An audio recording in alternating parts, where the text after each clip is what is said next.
do you think you are kidding, Mr. Hitler, if you think old England's done? Wrote the Dad's Army book a few years ago, and when I was doing that, I think one of the actors who intrigued me most was John Le Mesurier. And when I got the chance to do a biography of him, I just thought it was well worth doing because he led such a fascinating life.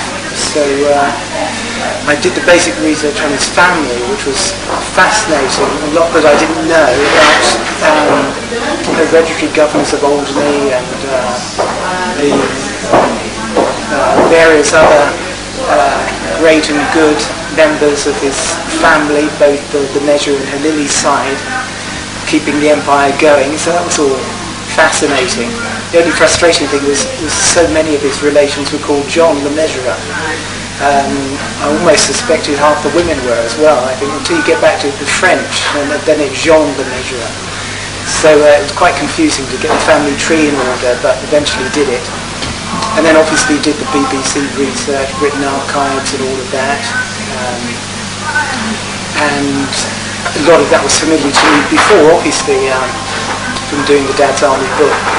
I did discover one thing, that the BBC Archive confused the fact that there used to be a sports commentator called John Le Mesurier, and all of his files are jumbled up in John Le Mesurier's, which gave me a shock at first because I thought he's living in the wrong place, or he's covering ice hockey in Innsbruck or something, and finally figured it out. And so for the first time actually they've changed those files so someone won't have to suffer the same confusions.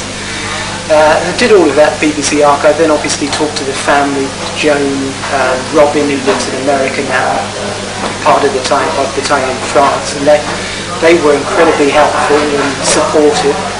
And obviously, you know, lots of the Dad's Army crew again, and many other people who knew him,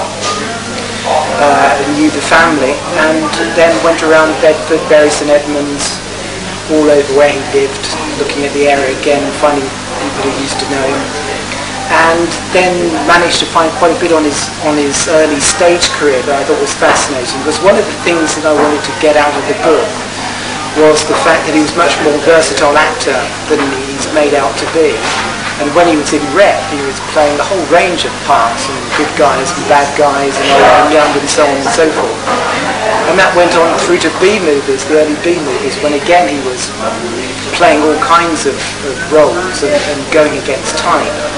And he was quite good at that, and even quite good at accents. I mean, he's famously bad at accents when you see his later movies. But in the early days he was quite good, and I think that shows that actually it wasn't the fact that he was limited later on, it was the fact he just got bored. I found one particular member in the BBC Archive from the producer saying, "I hope you've got the part we sent you, you'll realise there's barely anything there, but we'll know you'll be able to do something with it." And I think that's what happened. He got exploited, but he was so good at being told, "You're a bank manager or a hotel manager or whatever, a clerk or a judge. Here's the stereotype, try and make it less like a stereotype." And he did the job well, but it didn't push him at all. When he did get the chance late on to do something like Traitor or Flint or some of the other roles, he was very good at it. He showed his versatility, but he'd been really denied the chance to test himself, and also he did get bored and a bit lazy, so he did play to type most of the times. But I think hopefully the book will show that there was a great deal of versatility there that was just untapped in later years, but very evident in his early career.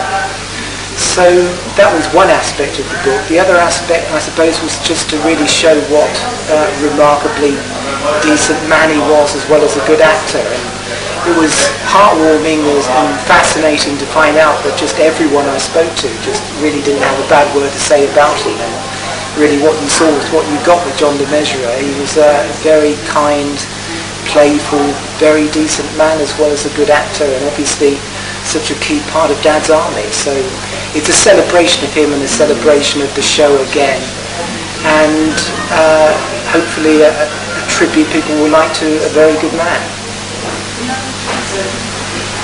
Okay. Well, thank you, Graham.